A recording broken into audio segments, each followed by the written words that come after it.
Hey everyone, I'm HarvestBuildDestroy, and this is a channel about RTS games. This video was originally just supposed to be about how to best monetize RTS games, but I found that I couldn't really discuss this without talking about mechanical difficulty, and Age of Empires 4 was the obvious case study. But let's start with monetization. This might actually be a touchy subject for a lot of people, but I think it's important if the genre is to have a viable future. Basically, I think the way that RTS games have traditionally been monetized isn't really in the genre's best interests, and that it's time to modernize. But at least as I see it, the inevitable conclusion is one that some of you probably aren't going to like. The problem lies with the fact that developers make the same amount of money from someone who plays a game for 2 hours as they do from someone who plays it for 2,000 hours. Since the developer only makes money for each copy of the game sold, they've always made the majority of their money from casual players who just play through the campaign and move on to another game. And yet, in the long run, it's the vitality of a game's multiplayer community that will continue to drive sales years after release. A one-time, boxed copy monetization model incentivizes developers to cater toward a more casual audience and to continually release new games, or at least expansion packs, rather than continuing to support an older game. Generally speaking, I think the end result is that we get shoddier products that tend to alienate the core fanbase without necessarily even capturing the desired casual audience. It's difficult to discuss this topic without starting a much broader conversation about RTS design philosophy. For the past couple of decades, developers have been streamlining RTS gameplay, particularly their macro mechanics and resource gathering, while largely retaining the old boxed copy monetization model. This is of course part of a broader trend toward designing games for mass consumption. Now that playing video games is an entirely mainstream hobby, game design is skewed toward a more casual audience, which has generally resulted in games getting easier and easier. While it's understandable that developers would try to follow this trend with RTS games, I think RTS as a genre is somewhat of an anomaly. Basically, I think developers should be doing the exact opposite of what they've been doing. They should be taking the Dark Souls approach. It's probably pretty obvious by now that I'm somewhat of a competitive purist, and I think it makes sense to be if you're interested in what makes RTS games tick, like I am. Top-level competitive players are the ones who test the limits of what's possible within the formula of a particular RTS game. If I were to sell t-shirts, I would make one that says, "Make RTS games hard again." RTS is a niche genre, and probably always will be. I think what RTS developers should really be doing is doubling down on difficulty, rather than trying to appeal to a casual audience that will probably never play RTS games anyway. The more mechanically difficult RTS games tend to be the most popular. The three largest RTS player bases are the two StarCrafts and Age of Empires 2 by a pretty large margin. They also happen to be the three most mechanically difficult RTS games, also by a pretty large margin. I don't think this is merely a coincidence. I think the vast majority of RTS players actually like building bases and gathering resources, and don't want these mechanics to be watered down. The part where your armies fight is cool too, don't get me wrong, but I think the numbers suggest that more modern-style, streamlined RTS games tend to alienate old-school RTS players more than they attract new ones. This isn't to say that I think all modern RTS games are bad or anything like that, but rather that there's a very large audience waiting for another difficult macro game. Online numbers seem to suggest that this is the largest or at least most sustainable RTS audience, and this audience hasn't been served in a long time. So the reason that I bring up difficulty in the first place is that I think the most successful hypothetical RTS game would be a difficult macro game like this with a modern monetization model that actually serves its best interests. Continuing the pyramid scheme-like boxed copy model will only serve to leave the RTS genre behind. However, I recognize that this is a tough sell in a boardroom full of game company execs. The suits fronting the bill are just going to be looking at the bottom line. How likely is the game to sell? This is why I said some of you aren't going to like my conclusion. RTS games are not cheap to make, and at the same time the genre is pretty niche. The only way for games catered toward the core audience to succeed is if that audience is willing to fund them. I hate that I'm essentially advocating the idea that RTS developers should nickel and dime us to death, but I just don't see another way. Basically, RTS games need to be monetized in such a way that the barrier to entry is as low as possible for new players just looking to get their feet wet, while at the same time there needs to be some incentive for players who sink thousands of hours into the games to open up their wallets. And I just so happen to believe that Age of Empires 4 is uniquely suited to this. But I think this is only true if Age of Empires 4 is a difficult game. And if I'm honest with myself, that's really my only desire for Age of Empires 4. I know I started my channel with a series on what gameplay features Age of Empires 4 should retain from previous entries if it's going to be embraced by the Age community, but I really don't care about the specifics at all anymore. I don't care what time period it's set in, I don't care if they include stone, I don't care how they design the civilizations and so on, as long as it's a difficult game to play well. I don't care if it's like Age of Empires 2, as long as it's at least close to it in terms of difficulty. I know this is pure conjecture at this stage, but if the game doesn't at least err on the side of mechanical difficulty, I have a hard time imagining that it will succeed as a multiplayer game in the long term. even if it's a blockbuster success upon release. Lots of people are going to play Age of Empires 4 when it first comes out. I think the real question is how many people will still be playing it a year or two later. This is what makes the monetization issue so difficult.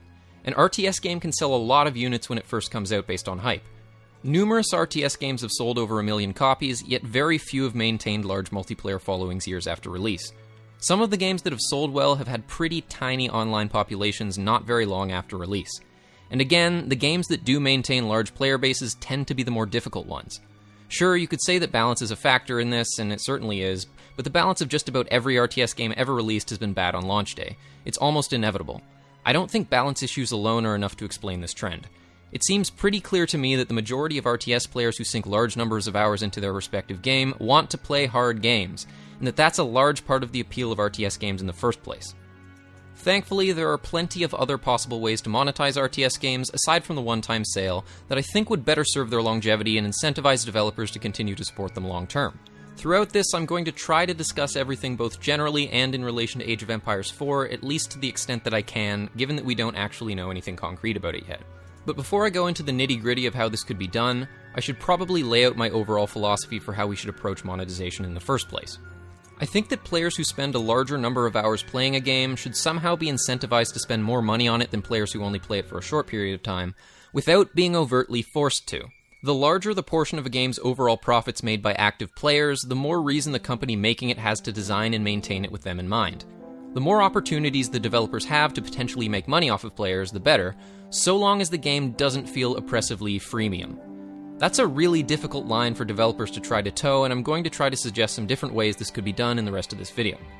In general, I think that RTS games could learn a lot from the MOBA genre, at least in terms of monetization. I think it's important for at least some basic version of an RTS game's multiplayer experience to be free to play. The best way of implementing this will vary from game to game based on its particulars, but it should be as easy as possible to invite your friend who's never played before to a party and hit find match. I think this is one of, if not the best way to get new players into RTS games, and that it's a large part of how free-to-play MOBAs were able to become so popular despite being rather complicated games. This is also one of the reasons I think Age of Empires 4 has an advantage over other RTS games in terms of being effectively monetized for multiplayer longevity. Age games have a pretty high defender's advantage. Buildings have a lot of health, and it's quite a bit harder to knock a player out of the game quickly than in other RTS games. This has a pretty profound effect on team games. In many other RTS games where the defender's advantage is lower, having just a couple more units than your opponent can be enough to break through and kill them outright. In team game situations, the numbers advantages are amplified, so getting caught out of position just once nearly always means the game is over. Winning a 1v2 is nearly impossible, so teams generally have to build and fight together. But in Age games, and particularly Age of Empires 2, where it's much more difficult to completely eliminate a player from the game, having 2 or more players gang up on one opponent is less of a necessity and more of a strategic choice with advantages and disadvantages. It's much more common for large portions of an Age of Empires 4v4 match to play out like 4 mostly separate 1v1s than in most other RTS games. To put it bluntly, I think Age games, and particularly Age of Empires 2, work much better as team games than other RTS games, at least for competitive play, and I think the game's community reflects this. A large percentage of Age of Empires 2 players play mostly, if not exclusively, team games, and yet the community still has a fairly competitive attitude towards the game. There are also a lot more team game tournaments than in other RTS games, which high-level players will often actually take part in. In most other RTS games, the serious competitive community is almost exclusively 1v1, and I think the fact that this isn't the case in Age of Empires 2 is a decent part of the reason for its longevity. But the point is, because of their higher defender's advantage, I think Age games work quite a bit better as team games than most other RTS games, which in theory should make them inherently easier to monetize. Particularly in the era of esports and streaming, it should be a lot easier to get your friends into a free-to-play RTS game with more of a focus on competitive team play. Another advantage to this is that most people don't experience ladder anxiety when playing team games like they would with 1v1s, and I think ladder anxiety is one of the RTS genre's biggest problems. So let's jump into how a free-to-play model could work. As I mentioned before, the best way of implementing free-to-play will vary based on the particulars of a given RTS game. For Age of Empires 4, I think one option would be to treat civilizations like champions in League of Legends, meaning that there would be a rotation of free civilizations that free-to-play accounts could use, but that you would have to unlock them for permanent access. In League of Legends, you can unlock champions using in-game currency earned through completing matches, which takes a fairly long time, or you can just buy them with real money. Given that Relic sells commanders individually in Company of Heroes 2, I wouldn't be too surprised to see this kind of model with civilizations in Age of Empires 4. I wouldn't go so far as to say that I necessarily like the idea or would advocate it, but if it ends up being a sort of necessary evil solution that allows the genre to thrive and be more profitable, I guess I could stomach this sort of thing. On the other hand, I do think it would be a good idea to apply a MOBA-style monetization model to skins and other cosmetic items, which Relic has already done to some extent for Company of Heroes 2. I almost hesitate in saying this because personally I absolutely hate cosmetic items in multiplayer games, but ultimately it's a great way for developers to make extra money off of games without affecting the gameplay. However, I do have a specific suggestion on this front. Back when I used to play Dota, I always used to wish that Valve would release a paid feature that would allow you to not have to see anyone else's cosmetic items, even if it carried a fairly hefty price tag. To clarify, I mean that players with the paid feature activated would just see the default skins on everything, while everyone else would see the custom skins. MOBA games in particular involve a hell of a lot of visual information on screen at once, and I've always found custom skins annoying to be forced to look at. While it's true that the visual information on screen in an RTS game is somewhat more manageable, I would still be willing to pay for a feature like this, and I suspect other players would be too, especially competitive players. Anyone willing to fork over money for a feature like this would never have bought any cosmetic items anyway, so it's a win-win for the developer.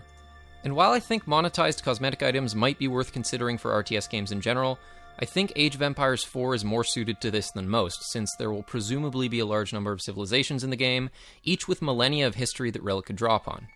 I should probably also mention that there should be a monetized co-op mode of some sort, both in Age of Empires 4 and in future RTS games in general. I heard recently that in StarCraft 2, the most popular RTS game, co-op has become the most popular game mode.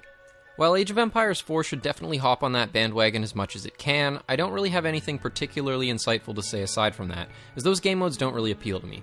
If people want to play a co-op zombies mode or something like that, cool.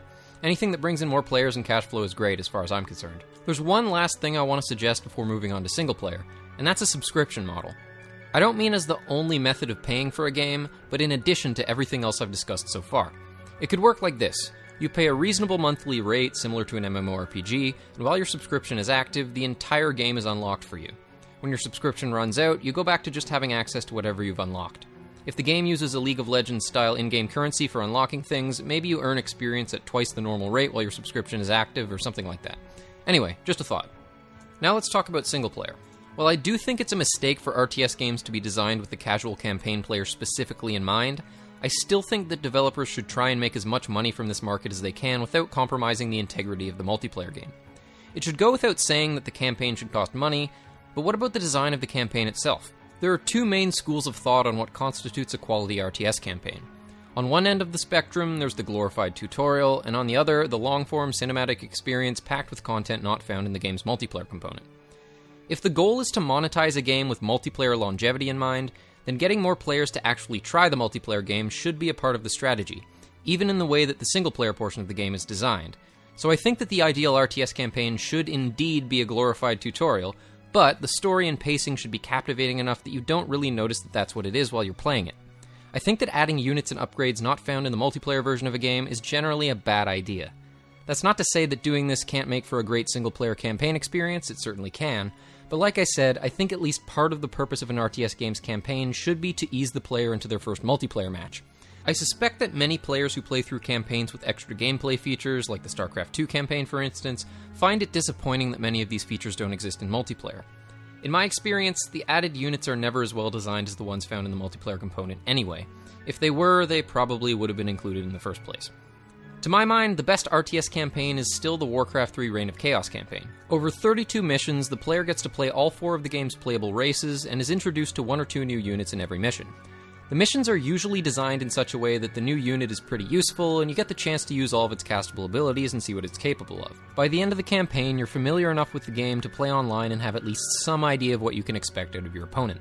Age of Mythology also has a great single-player campaign that introduces players to its various features in a similar way. This approach to campaign design could be a bit more difficult in Age of Empires 4. Because of the Age franchise's higher defender's advantage, you generally need to get to the point where you have siege weapons to flat out kill your opponent, so it's harder to design interesting missions centered entirely around low-tech units. Not only that, but if the civilizations are asymmetric, meaning if they all feature entirely different sets of units, then there will presumably be too many civilizations to organically introduce in the context of one campaign. But if Relic chooses to go with mostly symmetrical civilizations like in Age of Empires 1 and 2, you should at least be familiar with all of the non-unique units and upgrades by the time you finish the campaign. I also don't think it would be such a bad idea for the game to direct the player to 3v3 or 4v4 unranked matchmaking upon completing the campaign, rather than just returning to the home screen. Ushering players toward the least stressful version of competitive play is probably the best way to turn casuals into true members of the Age of Empires community. If the game helps them get their feet wet, they might just find that they want to dive in and go for a swim. However, with all of that said, I see no reason for developers not to continue to release additional campaigns post-launch, including StarCraft II-style campaigns packed with bells and whistles. It's a great way for developers to continue making money off of a game, and if you as a player don't want to play them, you don't have to.